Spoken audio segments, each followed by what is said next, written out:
Olá, amigos!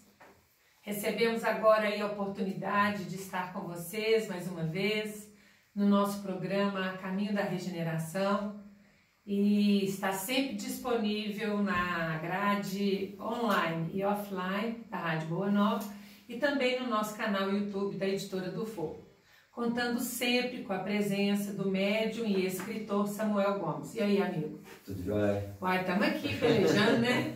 Estamos aí, desejando aí muita paz no coração dos ouvintes, telespectadores. Telespectadores mesmo? Quando é de vídeo assim, ou que é vídeo espectadores? Vídeo espectadores, né? A paz no coração de todos, né? Que essa parte tecnológica a gente não viaja muito bem nela, né? Mas a gente navega em segurança em outras áreas, né? Mesmo cada um na sua. Gente, nós estamos dando continuidade ao estudo da obra Notícias de Chico, psicografada pelo Samuel, autoria do Chico Xavier, quando ele vem trazer aí algumas propostas de renovação para a comunidade espírita e, por que não dizer também, para todos os outros cristãos ligados à proposta de Jesus aí para essa época de regeneração do órgão. Nós já estamos há alguns programas, especificamente talvez há uns 6 ou 7 programas, estudando essa obra do Chico e vamos dar continuidade ao estudo daquelas perguntas que estão no final da obra, que é uma entrevista realizada dentro da própria psicografia do trabalho e, segundo o Samuel no programa anterior, provavelmente as perguntas não são suas, né, Samuel? Isso mesmo. Se saíram, foram na base da intuição e talvez até os entrevistadores sejam companheiros do Cristo, comprometidos aí com as revelações desse nosso período.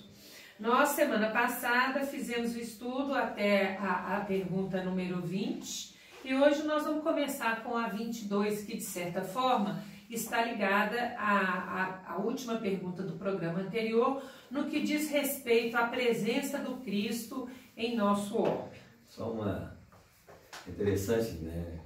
Esse final de semana a gente estava no Rio de São Paulo, né? E lá em São Paulo, quando a gente estava fazendo o trabalho lá, a gente estava fazendo a palestra, e algumas companheiras que estavam no público falaram assim: ó, eu conheci sua voz, né? Você é o Samuel Gomes? Eu sou. Ah, eu escuto o seu programa na Rádio Boa Nova. É? Né? Você vê como é que é abrangente. Eu estava lá no trabalho, nós estávamos até com a companheira Meire aqui, né? Isso, a Meire Ogusuco. Isso. É natural de Santos, mas residente de São Paulo. E que participou, né? Uma das até me convidou para estar lá no evento lá em São Paulo. E muitos companheiros lá do centro lá, né? Falaram assim: ó, eu escuto você, a gente participa, como é que a Rádio Boa Nova atinge, né? Muita gente. Atinge. São 32 países, pelo que eu sei. Não só aqui no Brasil, mas tem mais 31 países em que os programas da rádio chegam. Não somente da Rádio Boa Nova, mas também da TV Mundo Maior, né? Isso mesmo. Então eu mando um abraço no coração de todos os ouvintes, mas especialmente da turminha que estava lá, né? Eu não estou lembrado dos nomes aqui especificamente, que é muita gente, mas estou desejando muita paz no coração dessa turminha ali que estava no programa, né? E estão sempre prestigiando o trabalho da espiritualidade, né? Isso. Do qual nós somos administradores e intérpretes temporários. Isso mesmo. Né? Nada do que a gente fala aqui é nosso, é um conteúdo que pertence a eles. Então nós estamos pegando uma carona aqui e aprendendo igual a todos, né, Samuel? Isso mesmo. É interessante, Samuel, comentar isso, porque eu já faço programa na Rádio Boa Nova, deve ter uns 12 anos por aí, não é isso? E eu passei 11 anos fazendo programa com o Vanderlei Oliveira no Mereça Ser Feliz. E assim, o Vanderlei viaja muito fazendo palestras, né? E eu nunca fui, né? Porque quem é o médium das obras é ele. E sempre que ele fazia palestra, o pessoal perguntava: e a Maria José? E a Maria José? Porque o pessoal conhece pela voz.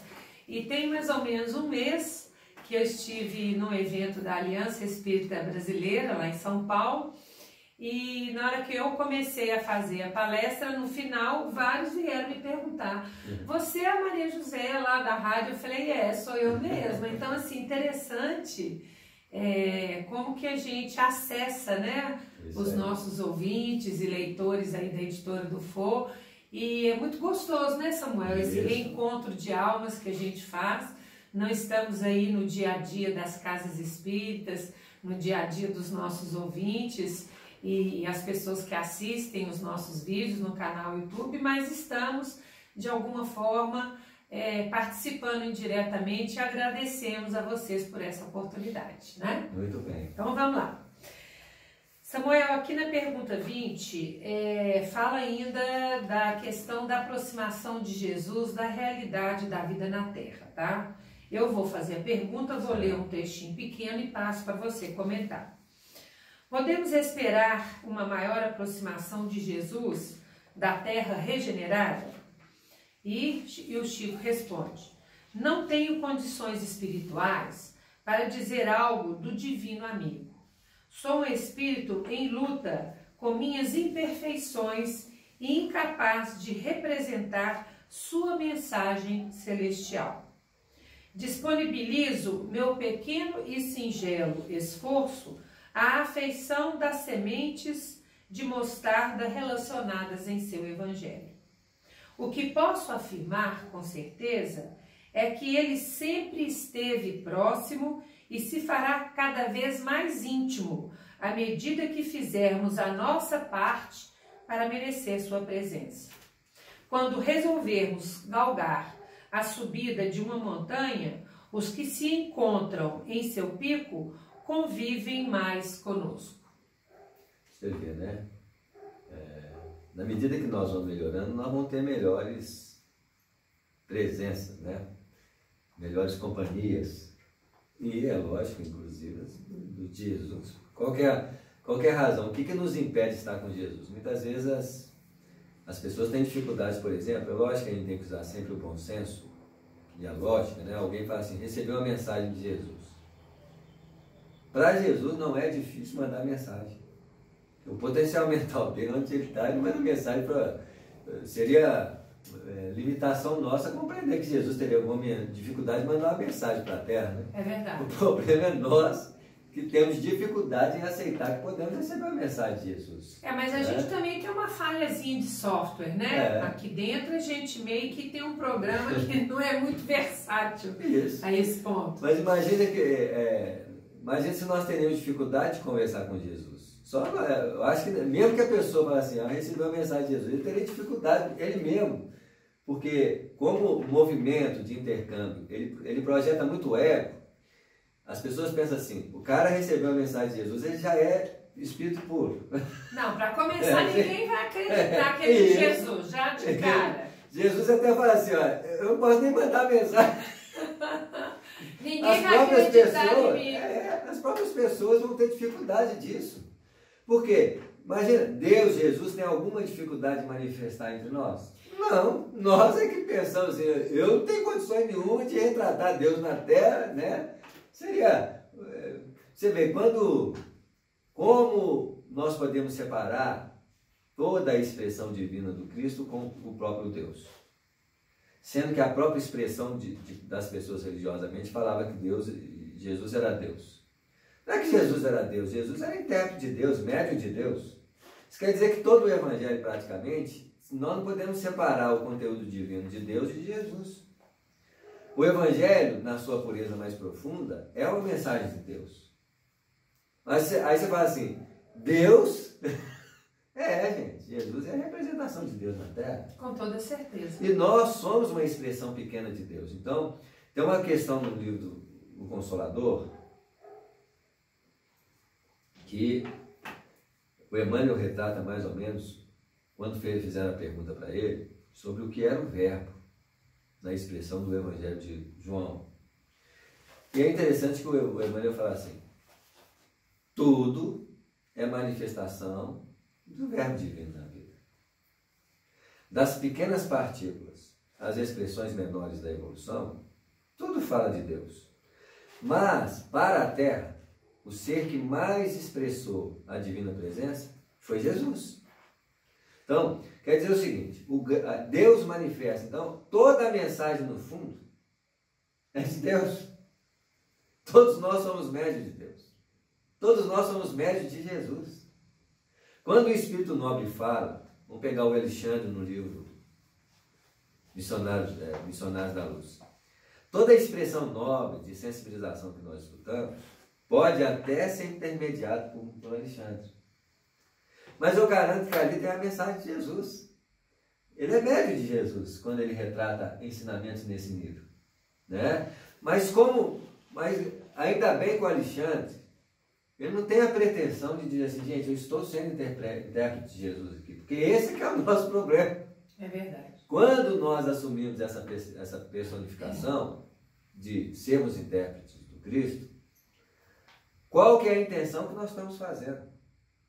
Se nós não crescêssemos em nenhum aspecto da nossa personalidade, quando uma mensagem dessa está presente, a coisa seria muito mais natural. O problema é exatamente esse. Quando nós projetamos uma forma de envaidecimento ou de engrandecimento pessoal na expressão da presença divina.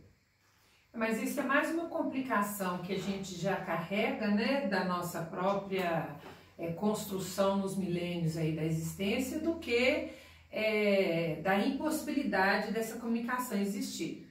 Basta ver que na própria carta de Paulo, quando se fala da mensagem espiritual, se não me engano, no capítulo 13, que fala do amor, né?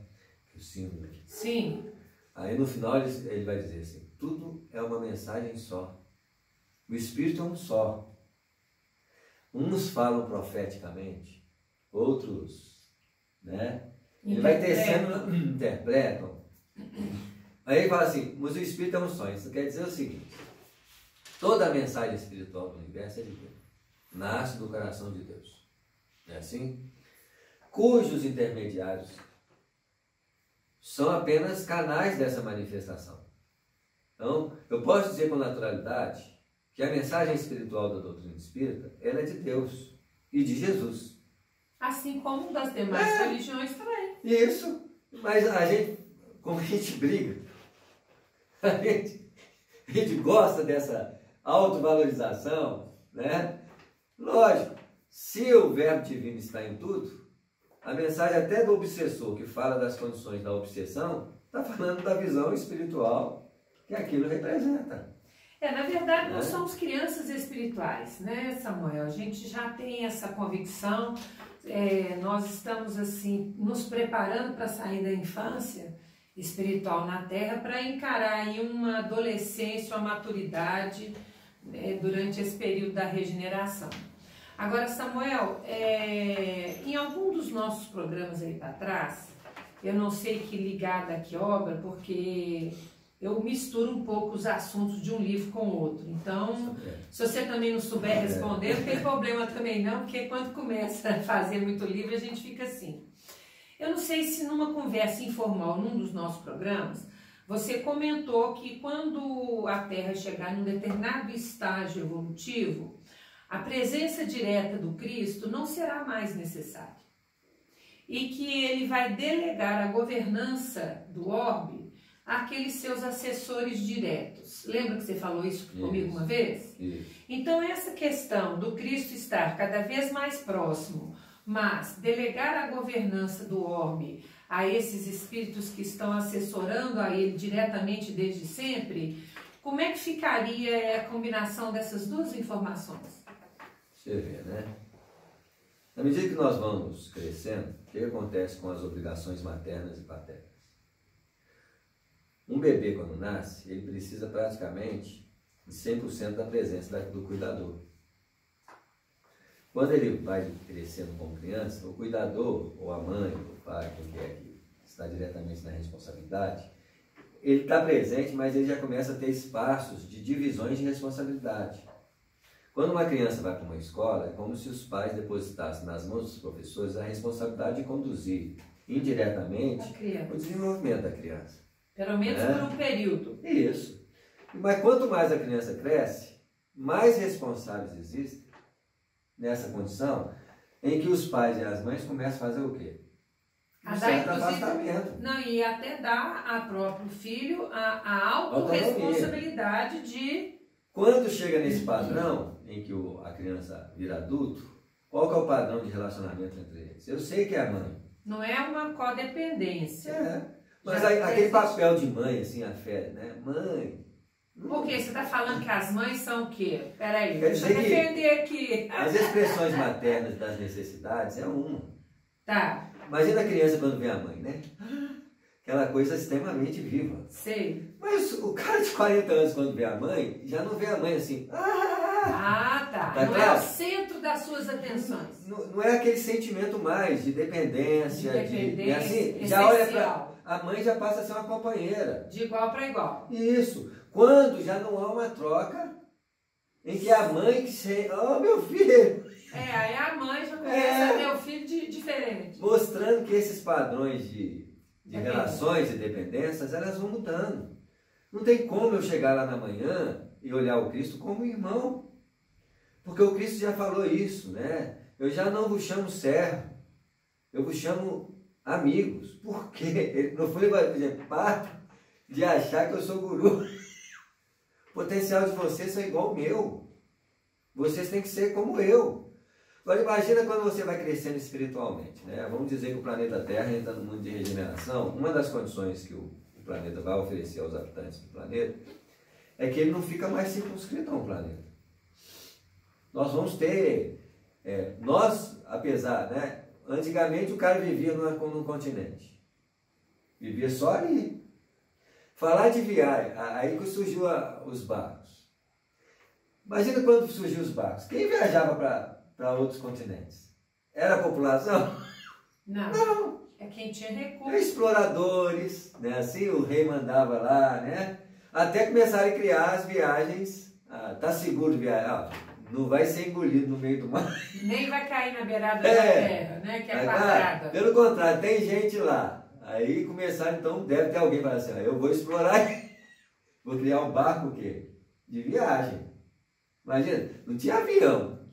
Animal não podia atravessar o oceano. Os mares, Então, a primeira movimentação, então, a descaracterização da pessoa presa a um continente começou com essas viagens.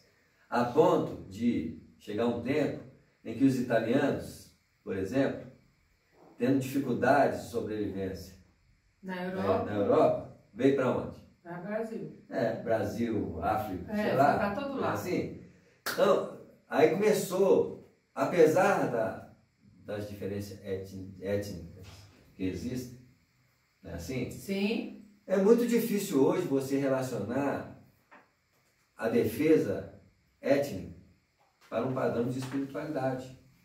Todos são pessoas. Uma hora nós vamos começar a entender que isso é bobagem. O espírito ele é habitante de todos os continentes.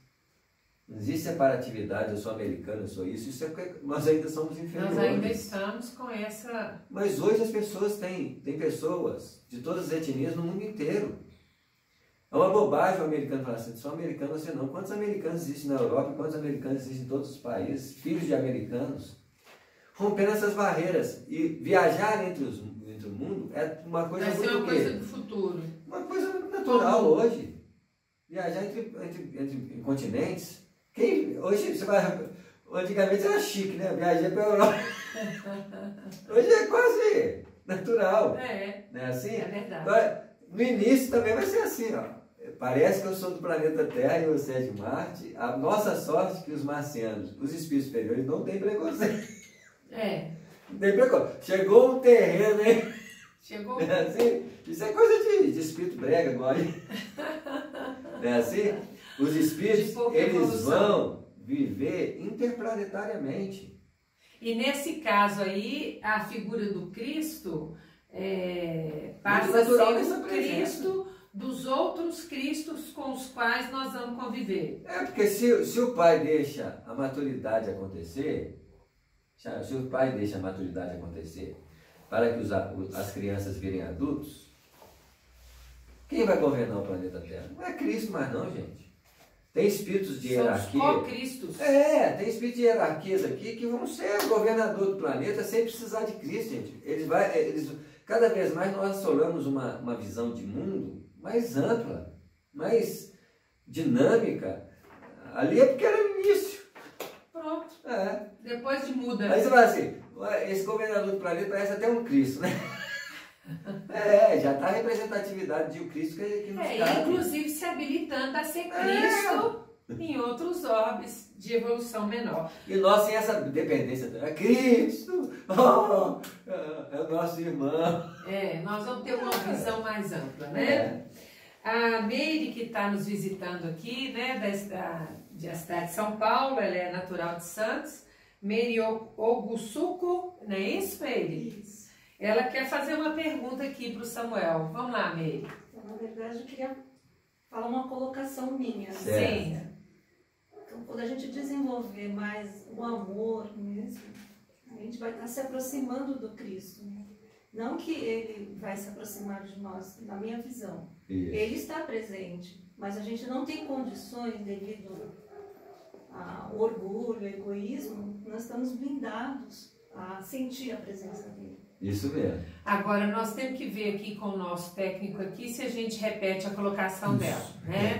A Mary está comentando que, no ponto de vista dela, quanto mais nós desenvolvermos no campo do amor, mais nós vamos nos aproximar de Jesus. E que ainda não estamos próximos dele por causa do nosso próprio orgulho, das nossas próprias deficiências. Limitações, isso mesmo. Porque para espíritos desses, o que a gente acha que é próximo? É encarnado do lado da gente. É verdade. Mas o espírito superior ele já está aqui e fala assim, né? Eu estou aqui, gente. Vocês não estão me vendo, não? Deus está aqui, ninguém vê. Jesus está aqui, ninguém vê. Nós só vemos gente o quê? Vai, do lado, assim, ó. Tá bom, compadre? Até você começar assim, eu escutei você, Jesus, tá bom?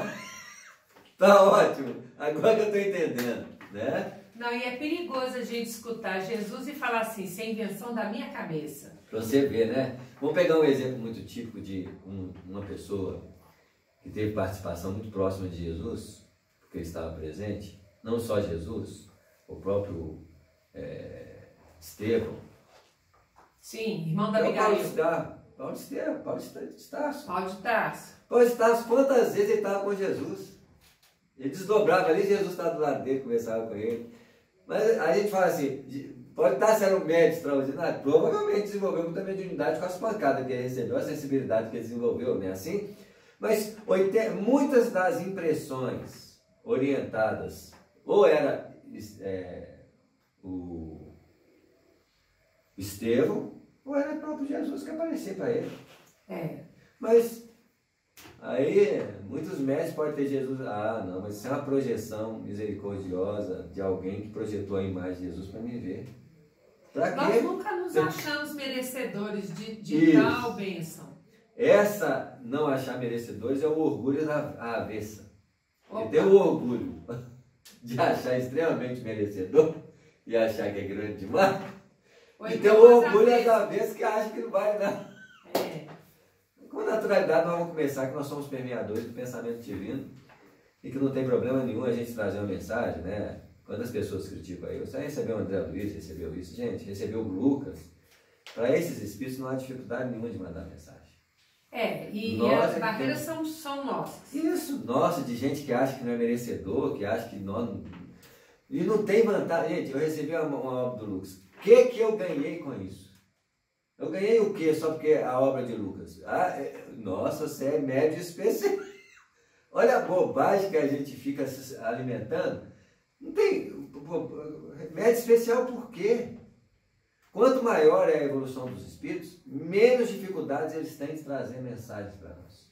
E nós precisamos considerar que, de alguma forma, os médiuns se preparam para o trabalho que eles executam. Muito bem. Né? Então, assim, conhecendo toda a formação e dedicação do Samuel ao trabalho, a espiritualidade maior conta com quem oferece melhores condições e preparo, porque não é só vir preparado para ser médium, é chegar aqui e investir no autoconhecimento, no conhecimento da doutrina e outros fatores mais. Então, todos estamos habilitados ao trabalho. Nós temos que encerrar, porque nós temos doutor, né? O Sérgio sempre nos atrapalha. Estamos firmes aí. Desejamos muita paz a todos. Uma belíssima semana e fiquem com Deus.